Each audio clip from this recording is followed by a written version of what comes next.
Nagbunga sa akong mulberry karon pa jud ni galugar og tan-aw.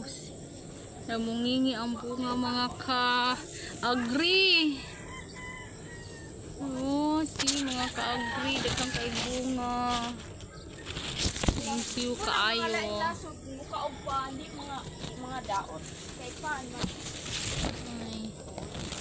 Siya mga ka-agri atong mga mulberry no daghang kay si wa pa ni natultuli dress mga bata kay daghan kay bunga. Sus daghang kay siya bunga pero kuha na siya mga ka-agri. Sa una gamay ra ni karon dako na kay sa sigig pulong. Sigig pulong para mamunga. Pulongan man ni siya para mamunga na siya. Kan kay siya bunga. Mulberry. Diri jud banda uy namungingi sa bunga. Thank you Lord.